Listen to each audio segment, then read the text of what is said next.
Olá, que bom que você está aqui. Vamos começar hoje o nosso primeiro módulo do nosso curso de imersão, de autoconhecimento, de reprogramação mental para o sucesso na nossa vida. Isso me inclui porque eu também estou a cada passo, a cada degrau, crescendo junto com vocês como ser humano e como profissional. Hoje, uma das principais coisas que a gente precisa analisar dentro desse módulo é como funcionam os nossos mecanismos. Então hoje a gente vai dedicar um tempo para falar sobre o tema Meus Hábitos, Minha Vida.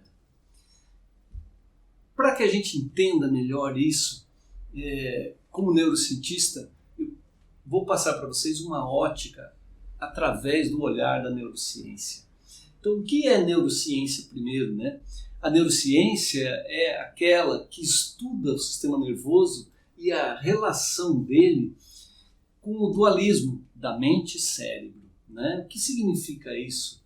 Quer dizer, a mente produz significados, mas a mente não tem estrutura física, porém repercute diretamente no nosso corpo físico e principalmente nas nossas ligações nervosas. Então a neurociência ela é uma ciência híbrida, pouco conhecida ainda, mas é revolucionária. Caminha exatamente dentro de diversas correntes teóricas e filosóficas. Isso inclui a psicologia, a neurologia, a neuroanatomia, a neurofarmacologia, a psicoimunoendocrinologia, entre tantas outras situações e ângulos de percepção do estudo para uma única coisa, uma única situação. A relação mente-cérebro, o comportamento, os processos mentais e a resultante de todas essas situações que nos levam a ser o que nós somos. Como que nós chegamos nesse produto como seres humanos? Nosso mundo exterior simplesmente são representações atômicas, celulares, teciduais, físicas, materiais, constituídas de uma maneira que possam representar algum significado dentro do nosso cérebro. Então, de fato, o mundo exterior, como nós vemos, nunca é igual para cada um de nós. É sempre diferente. Por quê? Porque temos diferentes percepções de mundo, embora tenhamos mecanismos de espécie iguais, idênticos. Sistema nervoso central, sistema nervoso periférico, sistemas de percepção sensorial, como os sentidos, né? Tato, olfato, gustação, visão e audição. E há quem queira, através da mecânica quântica, que tenhamos um sexto sentido, talvez atrelado à glândula pineal, que também vai ser alvo dos nossos estudos aqui e comentários científicos de publicações internacionais e nacionais a respeito desse tema. Portanto, como vocês podem ver, não há como a gente ter uma mesma percepção de mundo, cada pessoa, até porque nem gêmeos idênticos, nascidos na mesma placenta, conseguem ter a mesma genética durante o período de vida. E um dos outros temas que a gente precisa encampar para entender essa ideia é a epigenética, ou seja, o meio ambiente, o meio em que a gente vive, as pessoas que estão no nosso entorno, os sentimentos que estão no nosso entorno, as emoções, o estresse do dia a dia, as satisfações ou não, as frustrações também, e toda a carga energética que ataca as nossas células interfere no nosso pensamento cotidiano, consequentemente nas nossas atitudes, nos nossos hábitos e nos nossos resultados. Mas como isso é diferente? Para entendermos melhor isso, nós precisamos entender a composição da mente humana, do cérebro. O que significa um nível inconsciente de aprendizado? Nosso cérebro trabalha, de uma maneira geral, sempre buscando economia de energia. Então, uma vez que um aprendizado novo, uma coisa nova é aprendida e tem um gasto de energia maior, nós vamos elaborar um pensamento para que na próxima vez que nós formos executar essa tarefa, se gaste uma energia menor. E, consequentemente, aos poucos, este processo cerebral vai entrando de uma maneira automática, num piloto automático, gastando o mínimo de energia necessária para executar a mesma tarefa. Assim nós vamos construindo os nossos condicionamentos e esses são a base, junto com os hábitos inconscientes, para que a gente possa formar os nossos filtros mentais frente a todas as informações que nós recebemos. E a qualidade dessas informações também tem variações, porque elas podem ser eletromagnéticas, físicas, químicas, sons, fótons de luz. Então, nós podemos ter uma variedade de sinais que precisam ser decodificados pelos nossos sistemas sensoriais e serem interpretados pela nossa estrutura neuronal, cerebral e mental. Nós acabamos de falar que nós precisamos ter filtros mentais para que possamos entender como que o mundo funciona para nós e qual a representatividade que eu tenho de cada evento que surge para mim e para cada um. Tanto que a importância que eu dou, o foco que eu dou, o nível de atenção que eu dou para um acontecimento, ele pode ter, consequentemente, uma profundidade maior ou menor dentro da minha escala de memória e atingir ou não a sensibilidade da minha mente, do meu cérebro, para que eu possa reprogramar e rever meus comportamentos frente a um resultado ruim. E se o resultado for positivo, posso estar registrando um modelo de ação e recompensa e, consequentemente, uma repetição desse comportamento, porque o meu cérebro entendeu que nós conseguimos concluir com êxito aquela tarefa e tivemos sucesso. E isso fica registrado. Registrado aonde? De uma maneira geral, nossos processos mentais funcionam de maneira muito subconsciente e inconsciente.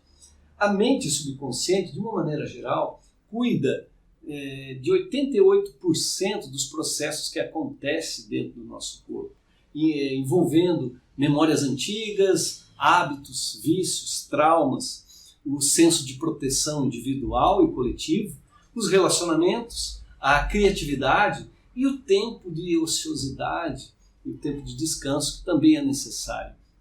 Já a mente consciente, nos seres humanos mais iluminados que já pisaram nesse planeta, como Gandhi, Buda, Jesus Cristo, Madre Teresa, Chico Xavier, dentre outros sábios e filósofos como Sócrates, Hipócrates, o pai da medicina e tantos outros gênios que aqui estiveram, Einstein e por aí afora, a maioria desses gênios conseguiram atingir um nível máximo de 13% de atitudes conscientes. E o consciente está ligado diretamente a uma estrutura evolutivamente mais jovem do nosso córtex cerebral, que é o córtex pré-frontal. Essa região na frente da testa aqui, que é responsável por gerenciar a maioria dos nossos comportamentos, trazendo o julgamento, o freio, a qualidade, a censura, para que aquilo possa ocorrer de uma maneira ética, moral e ser adequado, um comportamento adequado para o que a gente quer dentro dos nossos objetivos, sem que seja nocivo. Agora, uma vez que é desligado esse sistema, ele é desligado com o uso de drogas, com o uso de álcool, ou alguma lesão importante em acidente vascular, que tem algum derramamento ali, um rompimento de algum vaso, de uma veia importante, é prejudicado essa censura. E os comportamentos emergentes vindo do subconsciente podem tomar conta do comportamento das pessoas. Isso é muito comum quando a gente vê uma fuga emocional, uma briga de trânsito, uma briga irracional, onde a gente perde o filtro, né? Então essa expressão sem filtro, na verdade ela vem da falta do filtro do córtex pré-frontal, que faz todo esse trabalho maravilhoso da evolução do ser humano no planeta. Algumas coisas que a mente consciente é responsável por analisar os processos, né? Por também emitir críticas. Uma pessoa que é muito crítica está desenvolvendo muito esta região do cérebro, né? Apresenta objeções, então quer dizer, faz julgamentos, né? Usa de maneira socrática, né? o dialeto interno para que se possa ter um melhor julgamento, um comparativo desses processos, muito mais racional, né? Usa memórias recentes, então aquela coisa assim que acontece em milissegundos, é tudo muito rápido, dependendo da qualidade da transmissão, né? Então, transmissão nervosa, de neurônio para neurônio, de sinapse para sinapse, que são as janelas entre um neurônio e o outro, e a qualidade dos neurotransmissores, que são as substâncias neuroquímicas que estão entre os neurônios, dentro da fenda sináptica, que fazem essa transmissão, essa comunicação dentro do nosso sistema nervoso. Também a mente consciente tem poder de julgar, de filtrar os desejos imediatos, né? De não ser tão impulsivo. E isso pode ser treinado, isso é uma das coisas que a gente vai desenvolver aqui, né? E também aquela questão de ter foco em escolhas binárias. Então, pode ser feito um exercício supositivo daquilo que pode ser projetado no meu futuro próximo e fazer um exercício através da memória consciente do córtex pré-frontal com visualizações criativas, onde a gente pode ter uma percepção do que pode acontecer como resultado, já que o cérebro e a mente não distingue o que é real, o que é abstrato. Isso é uma coisa fundamental para que a gente possa entender e dar sequência no nosso processo. Já a mente inconsciente, ela é comum aos nossos animais reptilianos, que também desenvolvem esses mecanismos e no nosso processo humano detém mais ou menos 2% das atividades que a gente faz, né? Então, o que faz a mente inconsciente? Quem já viu uma pessoa em coma entende perfeitamente isso. Então, é o controle biológico do corpo, né? É o batimento cardíaco, a respiração, o metabolismo basal da nutrição celular, de ter a condição mínima de vida neurovegetativa da manutenção da vida daquele corpo físico. Porém, sem funções cognitivas ou metacognitivas de inteligência, pensamento, sentimentos e emoções, né? Isso é muito característico. Agora precisamos entender que tem um fator crítico, né? Será que podemos mudar essa situação? Como que a gente pode transferir mais conteúdo da mente consciente ou para a mente consciente através desses processos subconscientes? Porque, se vocês perceberam, nós temos apenas aí de 5 a 13% de faixa consciente nos nossos comportamentos. Isso durante 24 horas no dia. Entre atividade, repouso, sono profundo, sono vigília, né, sono REM ou sono de vigília. Nós temos pouco tempo para processar. Se formos pensar que temos 10% na média do ser humano normal, de maneira consciente, nosso dia nós temos 2 horas de consciência diária, o que é muito pouco para desenvolver. Então, qual é o nosso trabalho? O nosso trabalho, principalmente do método Crescer, é trazer à luz da consciência aqueles hábitos, aqueles condicionamentos, aquelas travas, aqueles filtros mentais que já não servem mais, né? Porque a gente precisa entender que também o próprio cérebro se molda à realidade através de um fenômeno chamado de neuroplasticidade, mas também a mente se abre a novas perspectivas a partir do momento que a pessoa se propõe, tem vontade de fazer a mudança. E mudar provoca dor, né? E a dor nem sempre é agradável. Quando a gente entra nessa seara, nós vamos também conceituar o que se chama zona de conforto, né? Por que é tão difícil sair da zona de conforto, né? Um comparativo muito claro, acho que é aquilo de ficar sentado na frente da televisão comendo uma pizza de queijo gostosa, ou naquele mesmo horário sair, botar um tênis e ir para a academia fazer um exercício. Então, são opções de tempo que você faz, criação de hábitos e condicionamentos que podem ser feitos, mas que são escolhas. São escolhas que precisam ser feitas de maneira consciente para que você tenha uma qualidade de vida mínima. Isso é um pequeno exemplo, mas o mecanismo, essencialmente, funciona dessa forma para todos os processos. em todas as áreas da nossa vida. Então a mente, de uma maneira geral, ou os processos mentais englobam situações como a cognição, a emoção e a conação. São 3 formas em que nós vamos didaticamente separar aqui. A cognição está ligada ao saber, ao aprender, né? Então ela está ligada à percepção do mundo, à memória disso, então a retenção desse saber e a aprendizagem.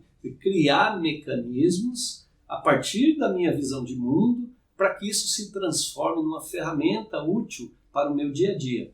Então aquela questão assim, da pedagogia antiga, de que a gente tinha que decorar tudo que é coisa, né? Não faz muito sentido quando você começa a conhecer como o processo cognitivo ou metacognitivo aparece na evolução do ser humano e faz com que o ser humano busque o aprendizado para saber viver. Então, aprender a aprender, para aprender a ser, para aprender a viver. E se a gente aprende a fazer isso, são os pilares da neuroeducação, né? Você aprende a conviver. E aí você entra dentro do processo de ser um agente de mudança interno com um vetor social. Então você muda e muda o seu entorno. Isso precisa ter um motor. Esse motor normalmente é a emoção. A emoção é diferente do sentimento, porque a emoção ela tem uma assinatura física. O que significa isso? Normalmente a emoção, e vai ser alvo de um capítulo que nós vamos tratar especificamente disso, da ciência emocional. Vamos falar das várias nuances da emoção, como que ela funciona, os processos neurobiológicos, neurofisiológicos e neuroquímicos da emoção. Mas para entender basicamente hoje, a emoção tem uma assinatura biológica. O que significa? Significa aquele frio na barriga, aquele tremor, aquele branco, aquela situação em que você perde o controle, né? E tem uma manifestação ou desencadeamento de um processo físico. Essa emoção cria um registro mental e isso abre uma janela emocional onde o cérebro fica mais atento para fazer um aprendizado, seja ele positivo, seja ele negativo. Então, quando nos emocionamos, nosso cérebro foca nessa emoção e abre a percepção de mundo multissensorial para que possamos, talvez, reformular nossa visão de mundo ou reforçar a visão de mundo que nós já temos. E retornar isso com um condicionamento clássico, onde a gente faz um loop de reforço. Então, reforço positivo, aumentando cada vez mais aquela via. Coisas como uma expressão que a gente está acostumado a ouvir dentro de sala de aula, palestra, consultório, e dizer assim, meu avô fazia dessa forma, então eu vou repetir esse pensamento, essa forma de agir e vou ter o mesmo resultado. Nos dias de hoje, no século XXI, acho pouco provável que esse resultado se repita. Então, a emoção, o sentir, envolve o afeto e o sentimento. A emoção tem uma assinatura básica, física, uma expressão física, enquanto o sentimento é etéreo. O sentimento é algo que acontece na mente, ele é imaterial. Um exemplo clássico é quando nós amamos uma pessoa. Nós não conseguimos dimensionar o tamanho desse sentimento, colocar numa balança, medir, pesar e dizer eu amo 1,002 determinada pessoa. É impossível. Mas o fato é que esse sentimento faz com que tenhamos mudanças de atitude muito vigorosas e muda a nossa vida. Isso num relacionamento afetivo, de casal, ou com filhos, com irmãos, irmãs, pais e mães, avós, tios, tias, famílias e amigos que têm envolvimento, um entrelaçamento emocional importante na nossa vida. E o cérebro dá foco para esse relacionamento. E a importância que esses relacionamentos têm dentro do sentir pode modificar a nossa emoção, consequentemente abre ou fecha nossa percepção a respeito do que significa existir, pertencer, ser e fazer acontecer determinadas coisas. Por isso que o núcleo familiar é muito importante. E a roda de amigos, mais ainda, né? A terceira parte da mente, didaticamente, que a gente pode separar assim, é a conação. Então, conação nada mais é do que agir, ação, né? Onde a gente tem aquele esforço de intenção. A gente tem a tendência de fazer algo. Então, eu tenho um pensamento, se eu conseguir emocionalizar meu pensamento, eu vou abrir uma porta cognitiva quando eu sei que eu quero aquilo. Então, quando a gente precisa filtrar isso, esse filtro acontece no córtex pré-frontal, onde a gente começa a ter uma percepção, né? Então, se a gente está falando aqui de cérebro, de mente, né? Vamos entender um pouco sobre esses atores, quem são, né, essas peças muito importantes da nossa vida e que determinam tudo aquilo que a gente programa, o que a gente faz e as escolhas que nós fazemos. Consequentemente, tudo que nós estamos colhendo hoje são processos das escolhas feitas no passado ou de hábitos cultivados e condicionamentos reforçados para que a gente esteja colhendo esse tipo de colheita hoje, seja ela positiva ou negativa, são plantações que nós fizemos no campo mental. O cérebro, então, como já disse para vocês, ele tem os 5 sentidos. Então, tudo é representado no cérebro. Uma figura muito importante no século passado foi feito um estudo e um cientista chamado Penfield fez uma representação gráfica de como o cérebro vê o mundo, que é essa figura que vocês vão ver ao lado aqui, né? É importante entender assim, que o aspecto sensorial de como a gente sente o mundo, no tato, na visão, na audição, tem uma representação muito maior nas camadas de células do nosso córtex cerebral. Consequentemente, a minha visão de mundo, como o Penfield representou aqui no homúnculo, é como nós vemos o mundo. Então vocês podem ver que é bem diferente daquilo que a gente vê no espelho, né? Em tamanho, em proporção e a maneira como nós vemos o mundo. Então, os sentidos nos trazem a percepção do mundo. Essa percepção leva a uma interpretação e eu posso ter uma intenção, um sentido nessa interpretação, já com uma emoção dentro desse jogo. E isso vai me levar a uma tradução do que está acontecendo dentro de mim. E se eu presto mais ou menos atenção nisso, de acordo com as minhas necessidades, com a minha memória, o meu sistema de crenças, os meus valores, os meus objetivos, quando eu crio os meus objetivos e o meu planejamento de vida, vai traduzir tudo isso num plano de ação. E essas coisas, essa assinatura mental que eu vou trazendo para a minha vida, ela tem que necessariamente passar pelo filtro, pelo processo de nada mais, nada menos que 80 bilhões de neurônios, das mais diferentes funções que estão dentro do cérebro, não são todos iguais, né? Mas, em linhas gerais, os neurônios, esses 88 bilhões, conseguem fazer de 1.000 a 10.000 conexões entre si, cada um. Isso leva a mais de 10 trilhões de conexões dentro do nosso cérebro. Então vejam vocês a complexidade que é. Nem o melhor computador do mundo hoje, o computador quântico, está sendo considerado o computador mais evoluído da ciência humana, consegue ter a capacidade que o cérebro humano tem, de processamento, a nível de complexidade, a nível de rapidez e de precisão. Nós temos, por exemplo, no cerebelo, pequeno cérebro, né, a tradução do latim, cálculos para pequenos movimentos como esse que eu estou fazendo aqui na minha mão agora, de mais ou menos 12 casas depois da vírgula, e olha o tempo que nós levamos para fazer isso. Não dá um segundo.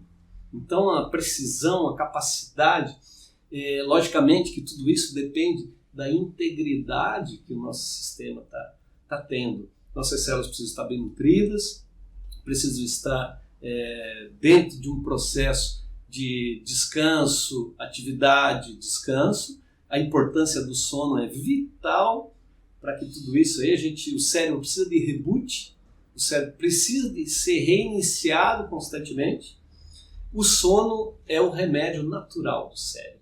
Então, quando a gente tem, inclusive os mexicanos nos dão uma aula sobre isso, quando eles têm como costume, costume nacional, quer dizer, um hábito institucionalizado dentro de uma nação ou de um povo culturalmente arraigado já, que é a siesta. E depois do almoço eles têm aquele soninho ali de 15 a 30 minutos. O cérebro humano, com 12 minutos de sono, consegue zerar, fazer um reboot completo, onde consegue ter um novo dia. Então, assim, é altamente recomendado o sono depois do almoço, quem pode fazer. Muitas empresas têm investido nisso já, as cabines de sono e tudo, para combater o estresse e aumentar a produtividade dos seus colaboradores. A neurociência explica isso claramente, dessa forma, tendo sono, trazendo toda a reprogramação, desde uma cascata da glândula pineal, hipófise, hipotálamo, tireoide, suprarrenal, envolvendo uma regulação hormonal, neurobioquímica extensa e altamente eficaz. Então o cérebro tem dentro, como unidade fundamental do funcionamento, o neurônio, que é a célula nervosa. E uma das grandes descobertas da humanidade foi entender, no século XX, que o neurônio, ele se reproduz. O neurônio consegue, não é que o neurônio se reproduz com outro neurônio, o neurônio consegue ser reposto, não na mesma velocidade que a gente gostaria que fosse como uma célula epitelial, mas, por ser uma célula muito complexa, consegue ser reproduzido e consegue também fazer compensação de funções em lesões importantes. Em casos clássicos, assim como o caso do maestro famoso, o maestro João Carlos, se não me engano, que perdeu os movimentos do braço esquerdo para a atividade que ele exercia como músico, fundamental, teve que parar suas atividades, mas através de processos de treinamento, fisioterapia, neurologia, neuróbica, e este fenômeno da neuroplasticidade junto com a função do cérebro, lembrando que a gente só separa o cérebro em camadas, em lobos, em hemisférios, para estudar didaticamente, neuroanatomicamente isso. Mas a tendência é que o cérebro sempre compense uma atividade desde que ela seja importante para a manutenção do equilíbrio daquela vida ali, da homeostase daquele corpo. Então, neste caso do maestro, o que aconteceu? Teve neuroplasticidade também, mas também teve uma situação de compensação de funções do movimento do braço esquerdo. E teve um fato muito importante, foi exitosa essa terapêutica, ele pôde de novo exercer o que ele tanto gosta, e com muita propriedade, que é a música e os movimentos do cérebro esquerdo. Então, basicamente, o que a gente precisa entender é que a neuroplasticidade, todas as nossas atividades começam no cérebro, O cérebro ele é plástico, então ele vive, ele é dinâmico, ele está percebendo as coisas, os sentidos estão acontecendo, cores, sons, energia química, eletroquímica, eletromagnética, ondas de energia percorrendo o nosso corpo, tudo isso está sendo percebido pelo cérebro e os nossos neurônios reagem. Então, a neuroplasticidade hoje evolutivamente é um processo de sobrevivência do ser humano, de uma alta adaptação a toda essa dinâmica de processo, dessa chuva, dessa tempestade de informações neurosensoriais que nós recebemos diariamente. E para aqueles que não desligam o celular à noite, ou que tem uma televisão no quarto, aí piora. Por quê? Porque não desligam a informação nem eletromagnética, ou mesmo assim, conscientemente não estão ouvindo o que está vindo da televisão, mas o subconsciente está registrando tudo aquilo que está acontecendo naquele filme que ficou ligado lá.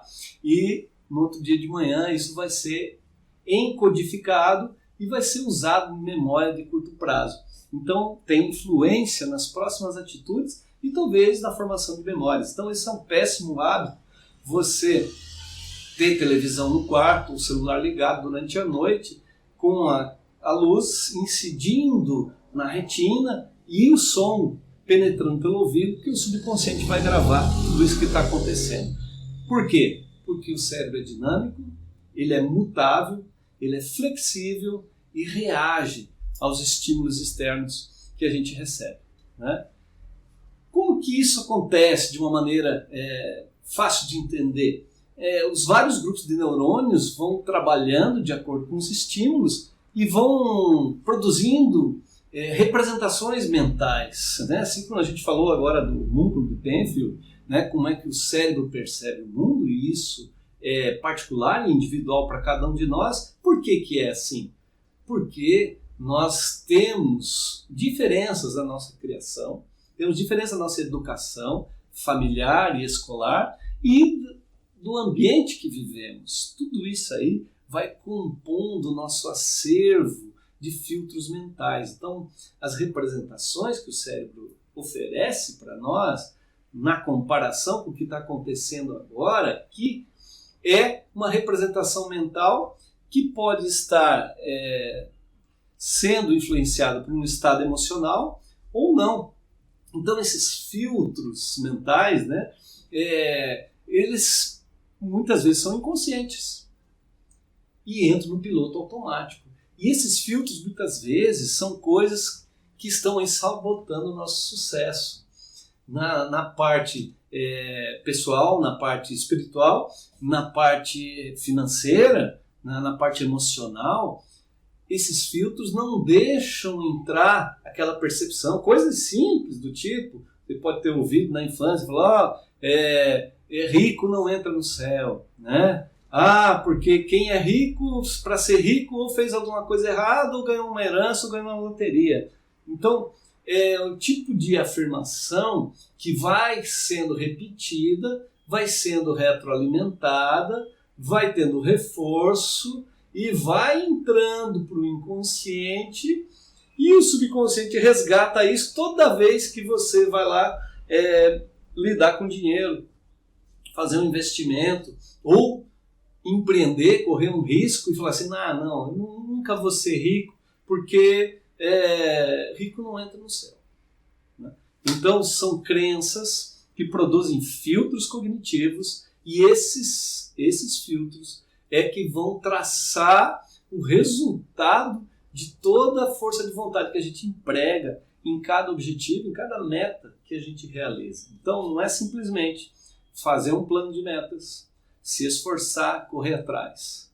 Isso é a parte externa do processo, né? É a parte mental da conação, né? A ação, o processo, a aplicação.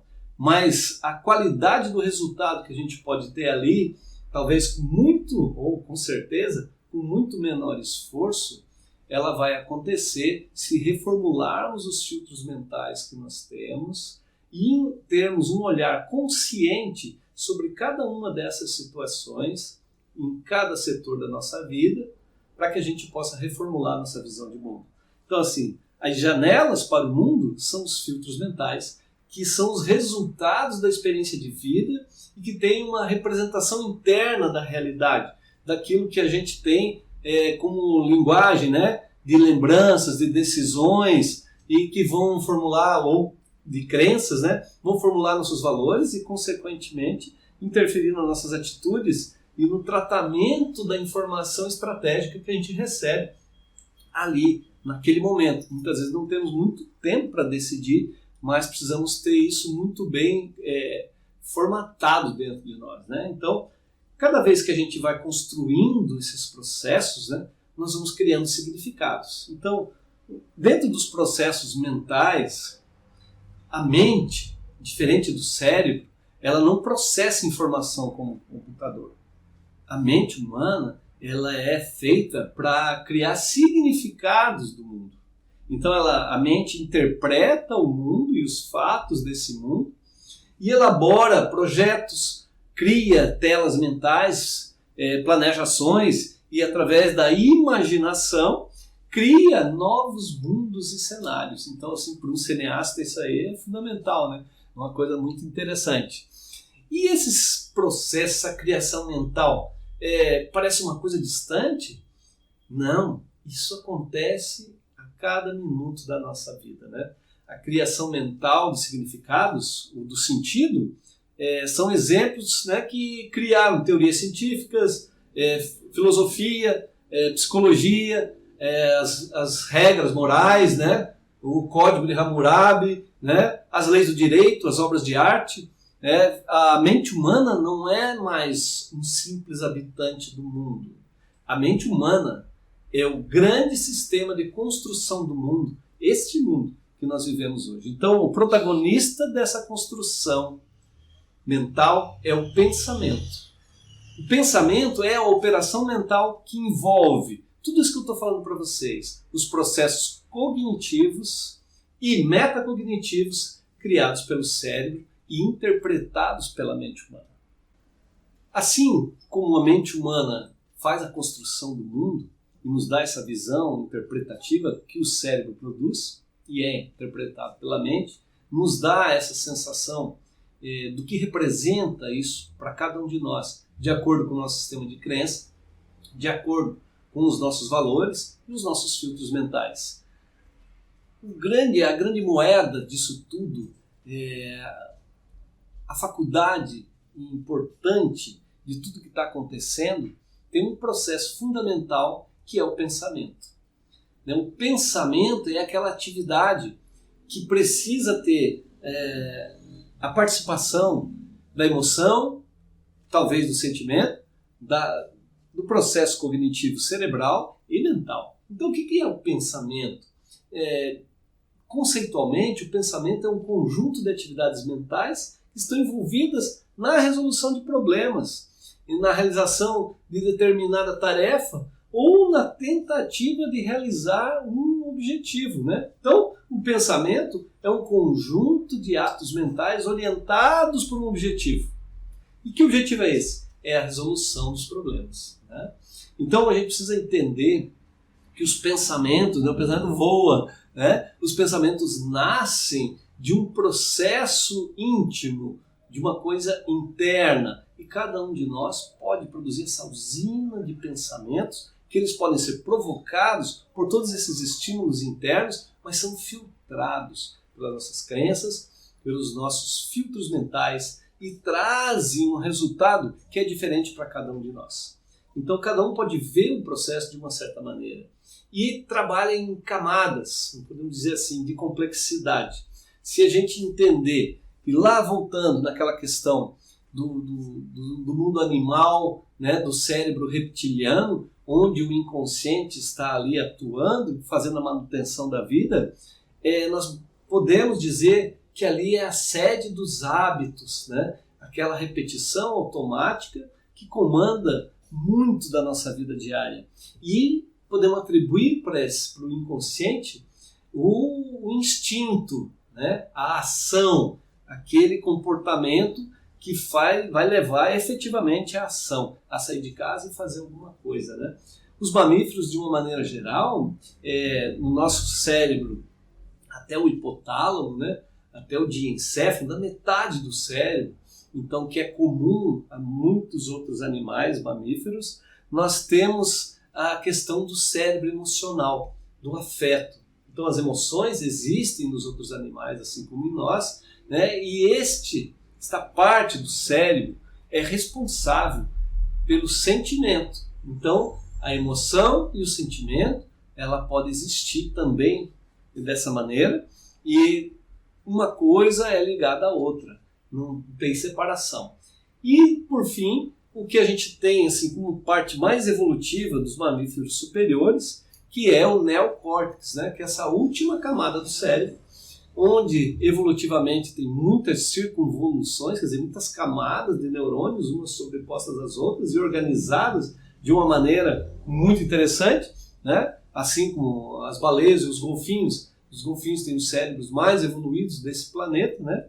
Mas nós, como seres humanos, temos aqui uma faculdade que o pensamento traz, que é a faculdade racional. Então, o ser humano é um ser sociável, mas é um ser racional. Esta capacidade de racionalizar os processos instintivos, inconscientes, subconscientes e trazer à luz da consciência é o grande processo de cura que a gente pode ter a nível cognitivo, metacognitivo, neurocientífico, onde podemos provocar as maiores mudanças e transformações na neuroplasticidade das nossas organizações cerebrais, mudando filtros mentais, mudando hábitos e condicionamentos, trazendo novas perspectivas, novas maneiras de ver a mesma coisa, com sentimentos distintos, registrando os processos e atuando de maneira sobreposta aquilo que já existia.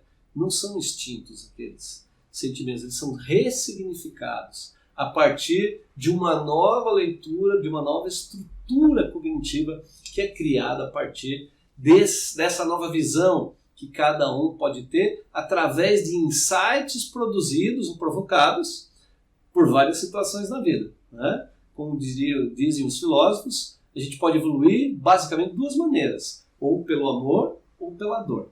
Então convido a vocês a fazer o uso da primeira via de evolução, pelo amor, pelo conhecimento, pelo autoconhecimento, que esse é o caminho evolutivo mais sábio. Até o próximo módulo. Muito obrigado!